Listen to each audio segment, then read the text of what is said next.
All right, thank you for staying with Citizen TV. Monday Report Town Hall session begins right about now. We were talking about the youth equation in the 2022 elections. There's been a lot of promises made to the youth, but will they be fulfilled? Have they had this before? Who is best placed to run the nation? Should they take up the leadership mantle themselves? At Trevor Mbidi at Citizen TV Kenya, use the hashtag Monday Report. Let me introduce my guest real quick, beginning from my extreme right. Muthiora Karriara is here, party leader at TGN, the great nation he calls it. He'll explain to us his attire in just a bit. Yeah. Also, Sila Kaloki is here, Youth League member, Wiper Party. Thank you so much for making time. Saddam Gashie is here, Youth Leader, Democratic Party. Thank you for making time. And sure. Simon Gikuru, Secretary General, ANC. But first, let's start off and hear what the young people think about 2022. Are they voting? If yes, why? If not, why not? Listen, this is what they had to say. My name is Rosemary. I have registered as a voter, and I think the reason why so many young people have not registered is because they are so frustrated by this government, and they feel like even though they vote, it's not going to help them in any way. After voting, it's done. Like it's a deal done. You don't get to see them anymore. They don't get to talk about, as in even the promises, it's done. And people go back to suffering like they have been used to.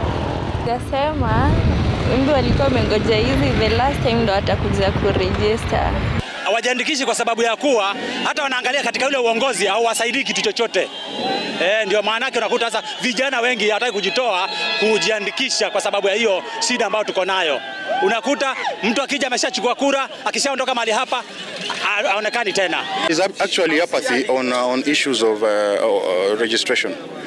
The youth in particular are of the feeling that their leaders have not been able to perform to their expectations. So they actually don't see the need to register. But you see, my rallying call has been, if you take your vote and you vote, then you have the possibility of voting the candidate that you prefer. However, if you decline to vote, then automatically you are allowing the candidate that you don't like to be elected by other people. Mimi nikiwa chairman wa budget, hatuna fedha za kuweka ili tuongeze muda. Tuko na siku 4 ama siku 5. Na hizo zinatosha ya wale vijana ambao wako na vitambulisho waende wajiandikishe, wajisajili, wawe wapigaji kura, because that is the only way you are going to make that change. I'll start with you. Why can't the youth speak with one voice despite agreeing that we do have common challenges? Because youth is not a homogeneous group. We have urban youth, rural youth. We have youths with jobs, youths who are still in college, youths from this region, youths from that region. So really, youths are a varied group of people. So waiting for them to speak in one voice is not going to happen. What we need to know, bottom line is, our struggles are the same. Yeah. But then nobody has packaged it in that way except those willing and wishing and going to take advantage of them and their votes and their unfortunate situation.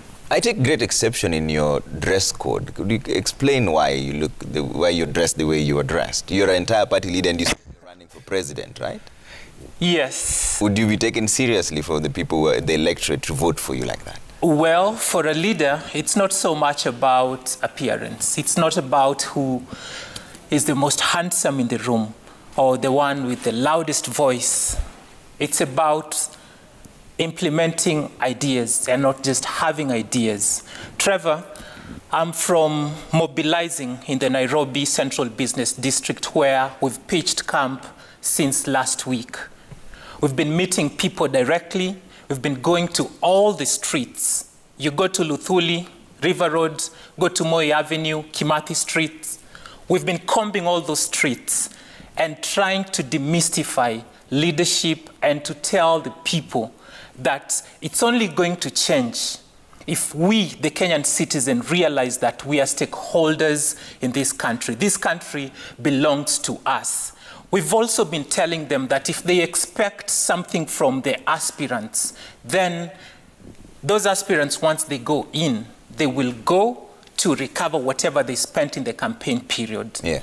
So we are changing the way politics has been done before, because what we've been doing as a nation is like waiting for an aeroplane at the port by the sea instead of going to the airport if we want to hitch that ride or take a flight. Yeah. So what we've been doing today, which took away the time that I could have gotten home and changed, was meeting the people directly. Okay.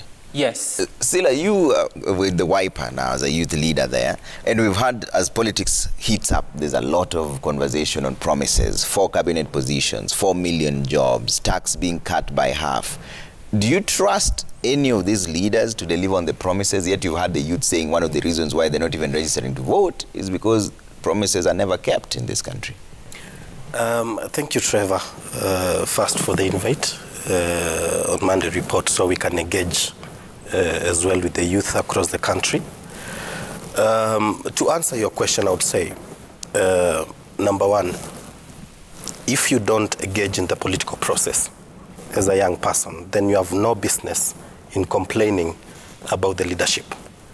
The first thing you should do is go get registered, so that you can be involved in the political process. That's the only way you can make a difference in the political process. To answer you on the question of promises being kept, I think it depends on the person that is giving these promises. I've seen, and also it's in public record, that we have several political leaders that are promising a lot of things, wheelbarrows and the rest. I think where we are today, we need to look at what policies are going to be implemented for real, what promises are, air promises, balloon promises, and what is reality. When we talk about, I will talk about my party leader. Yes. He mentioned about repaying the national debt in 2 years. I can tell you that can be done with the right policies in place, with complete elimination of corruption, which is eating our resources. That can be done with focusing largely on agriculture, revamping our agriculture sector, which a lot of programs that were there before are dying, have died. If we revamp our agriculture sector, that can be done. If we revamp our industrialization, our mining sector, that can be done.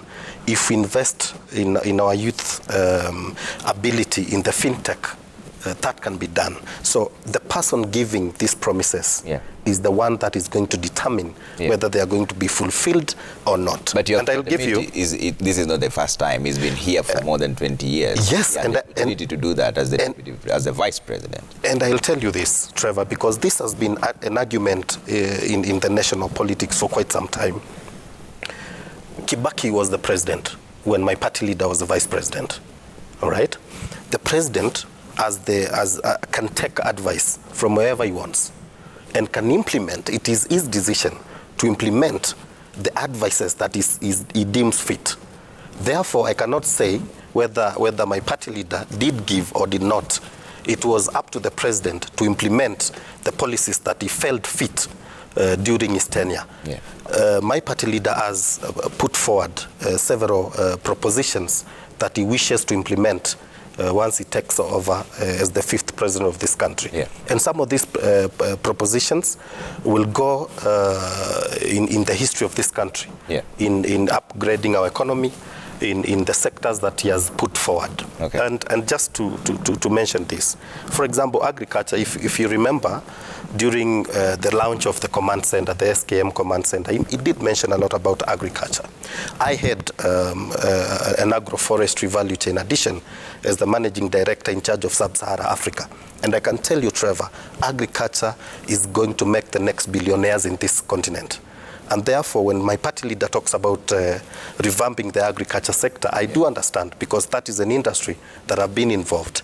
Within the last 6-7 years, we've been able to create over 500 jobs in this country.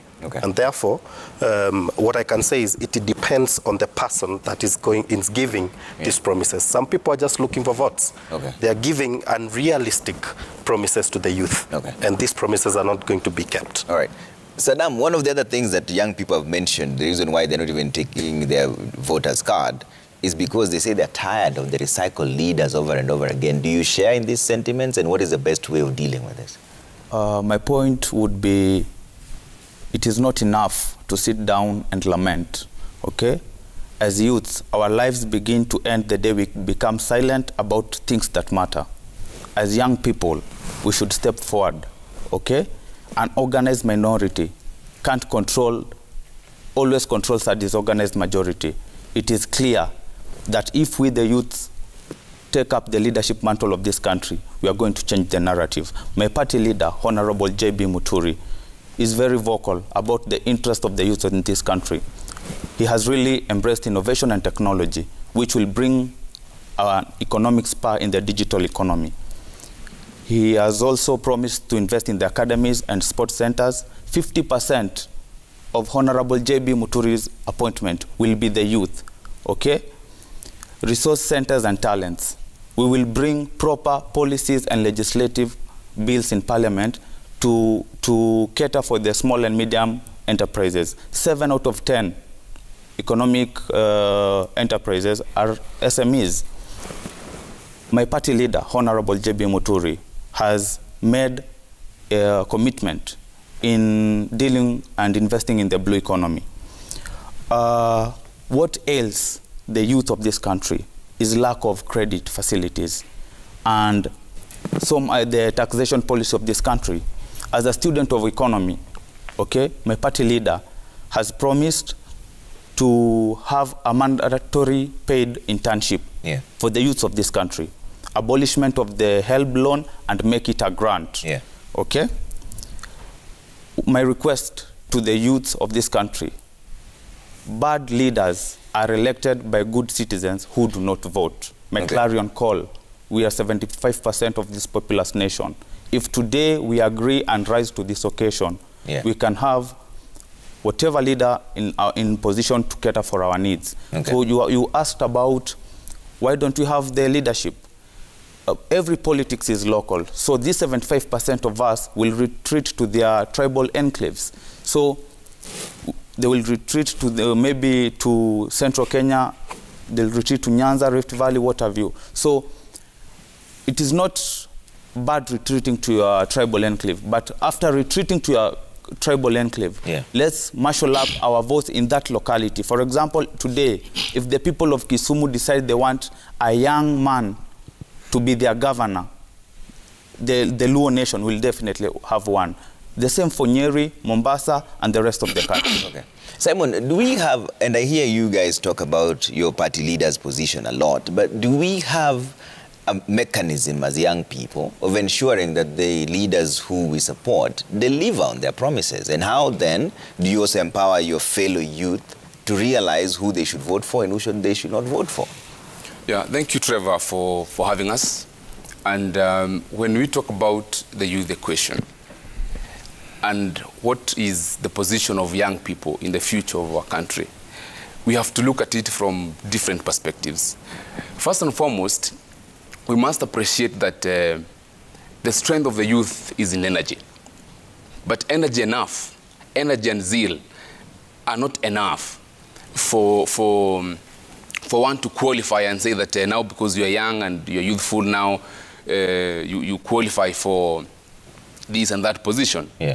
For me, I look at it from a perspective of what I would call cooperation. Generational cooperation between the young people and the older generation. Why? Because while we say the young people, they say the strength of the youth is in speed. But you see, you also need to be guided, because if you're just moving on a high speed, there is every likelihood that you're going to crash. And that brings in the issue of mentorship, the issue of apprenticeship. And if you look at great leaders historically, they have always had a moment of being mentored, a moment of living under a shadow of a great leader that will mentor you, coach you up. And as ANC, and we have a policy as a party that we want young people to be fully involved, yes, but not just involving them, but making sure that they are well guided. And that is why you see, like, my party leader has taken a very drastic decision of populating our party structures with young people, starting with the second most powerful position of the Secretary General of the party. If you look at our structure, Trevor, you will see that our directors, our branch chairs, our women league leaders are youthful people. Yeah. Because it has to be cooperation, such that by the time the older generation is exiting, then you will have leaders that are energetic, yes, yeah, but also well prepared, but also well coached. If you look at Jesus Christ, for example, yeah, if you look at the scriptures, they say at the age of 12, he was in the temple with the elders and with the Pharisees and teachers of the law.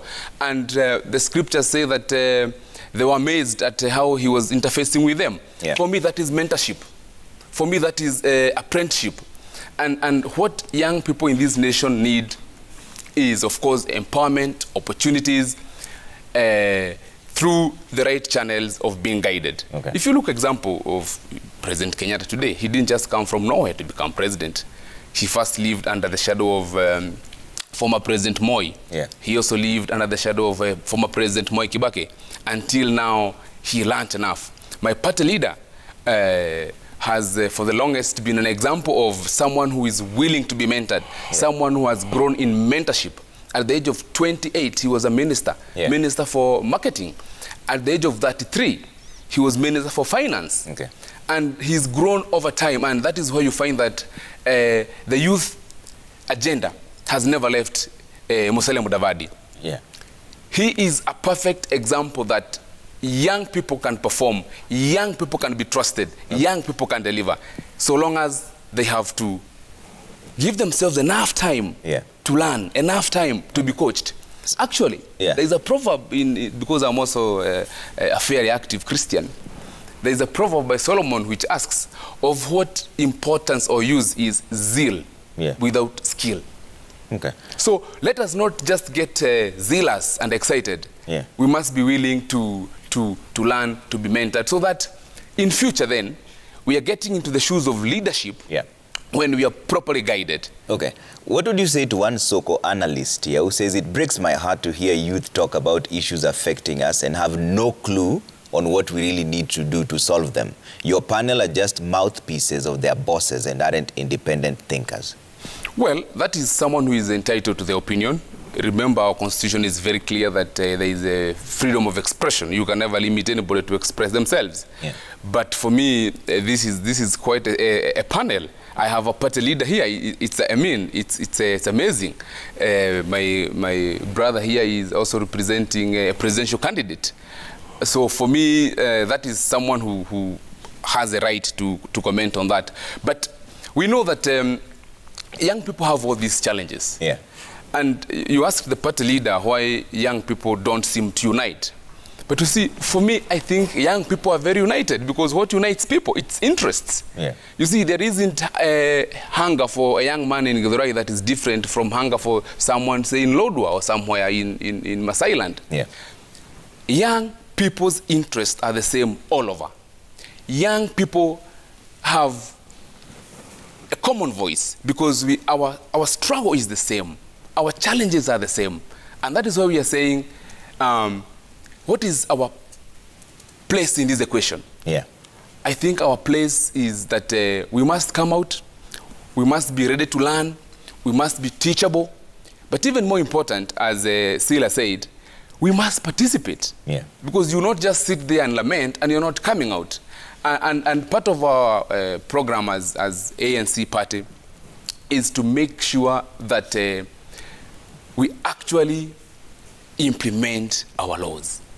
If you look at our constitution, to be specific, Article 55 talks about the youth. And even more specific, it mandates government to make sure that it provides for access to education for our young people, access to quality food for young people, to provide access to water, clean water. And the constitution is very clear, not just clean water, but enough quantities. So it's an issue of simply implementing the law. We have a youth policy in Kenya, you know, that was inaugurated by Minister Joe Mushero. We have a Kenya Youth Development Policy that is very detailed on how government would want to tackle the youth question. Yeah. And it addresses quite a wide range of issues. Yeah. Issues to do with access to education, issues to do with empowering young people's affinity to technology, okay, issues to do with making sure that young people get opportunities. And when we talk of opportunities, we're talking about adequate, sustainable jobs. Okay. So it's not just kazi ni kazi. They must be sustainable. Work with dignity. Yeah. So as a party, our position is that we have all these good, beautiful laws. We are going to make sure they're implemented because the laws are there. Okay. Article 43 of our Constitution talks about economic and social rights. Okay. And it's the right of every young people in our republic, okay, to access decent housing, to access an opportunity to earn a living. Yeah. But you see, what's happening? Government has not created that environment so that our young people can enjoy these provisions of the law. Okay. So as a party, our position is we have enough laws. Yeah. The moment ANC takes over government, we are not going to reinvent the wheel. Yeah. We're just going to implement the laws. Okay. Mudiora, you're running for president. Yes. And there's a direct question here from Soko Analyst. It says, please ask the panelist, what needs to be done to create the needed jobs for the youth? And what needs to be done to deal with impunity? Ask them why the youth have failed to turn up to register as voters.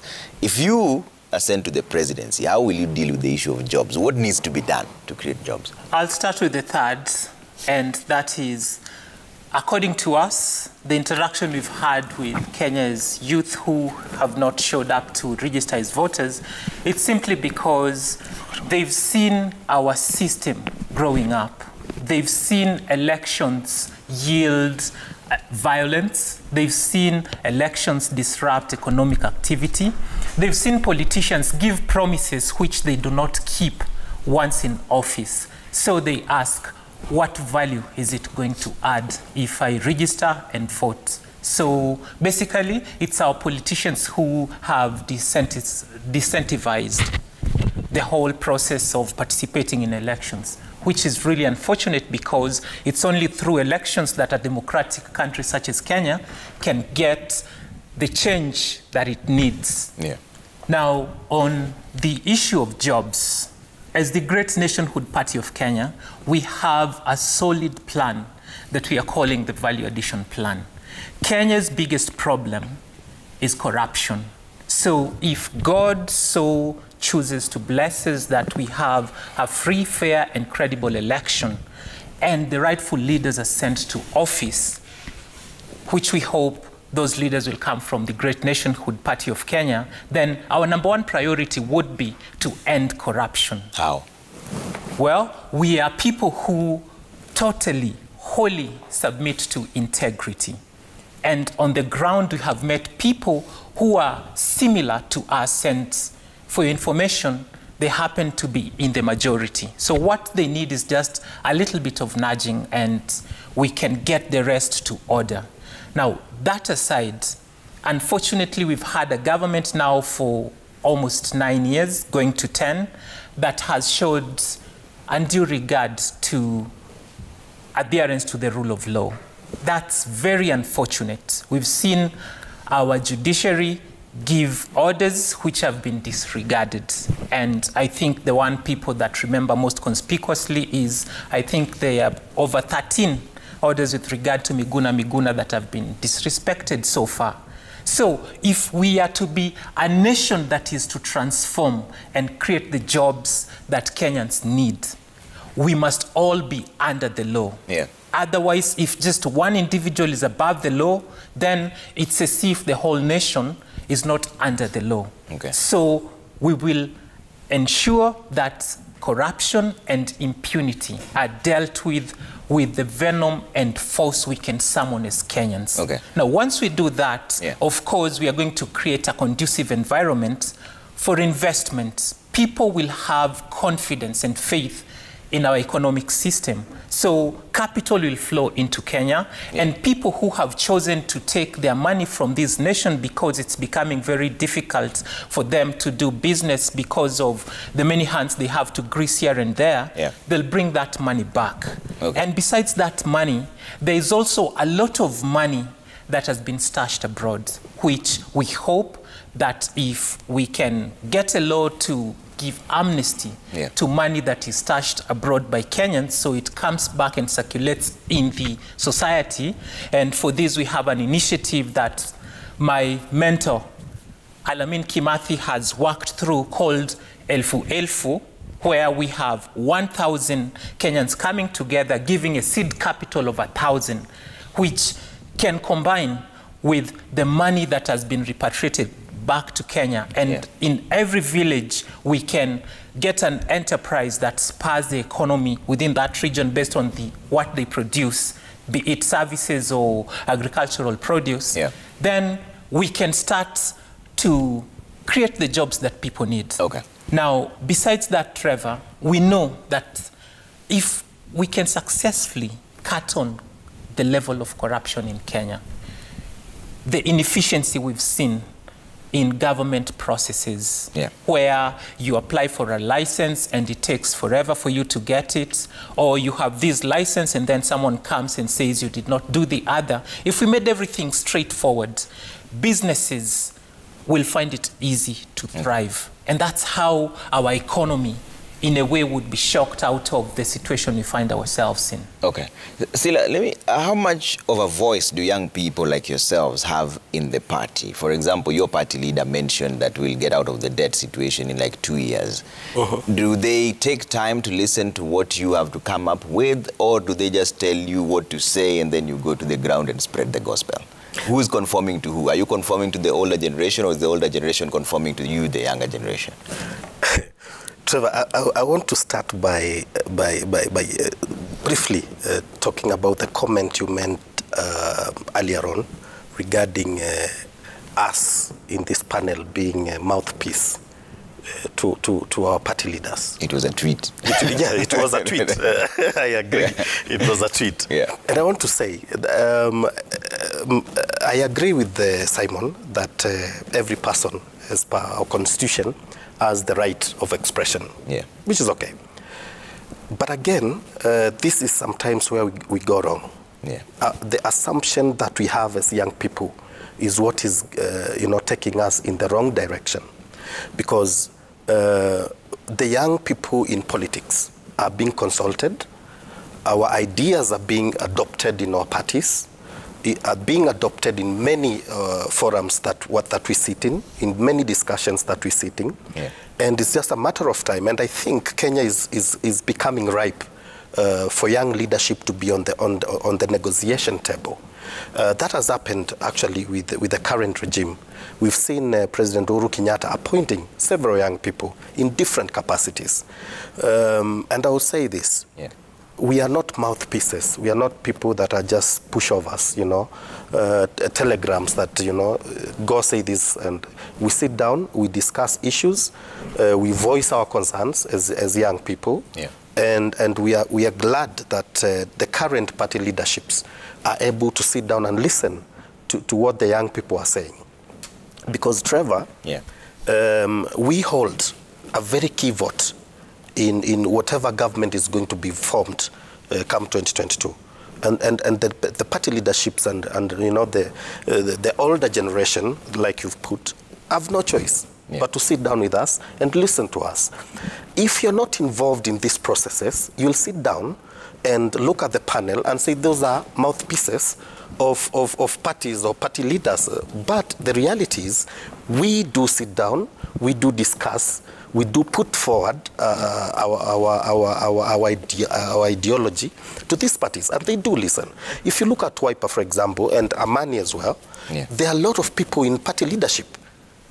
There are a lot of people, young people, that have been appointed to serious government positions from our parties. And that is the step we are looking forward. Come 2022. Let him finish. Yes. He's going too far. Let him finish. Presidential candidate, you're given your time. So well, it's just something you're going away. Let him finish. I'm just finishing my point. Therefore, we as young people, we want to be on the negotiation table. We want to sit there. We want to focus. We want to negotiate our issues as young people come 2022. That is the nearest general election we are looking for. And in that position, we will be able to put the youth agenda forward, all right? And we'll be able to tackle some of the challenges that are facing the youth. And I want to talk about, for example, the business world. A lot of young people have serious, tremendous ideas. We have seen some people in the fintech world come up with serious solutions to our problems. How are these being generated and nurtured to the next level? Yeah. That is the conversation we should be having. How? Already we know our problems as young people. How do we solve them? That is the question that we should be discussing. Okay. We are already in the political arena. I am in the political arena. I'm running for parliamentary seat come 2022. Yeah. So we are already in the political arena. So what we want to bring on board is how do we solve the problems that are facing the young generation? Okay. Because we are there anyway, whether we like it or not. All right. All right? Yeah. I have to take a quick break here on the Monday Report Town Hall session. I see a lot of your feedback coming through. We'll read some of them. Keep them coming at Trevor Mbija at Citizen TV Kenya. Use the hashtag Monday Report. We're back in just a bit. We're still trying to find the 2022 youth equation. That's what we're talking about. We agree on the problems, but how do we fix them? That's the main concern. All right? See you in just a bit.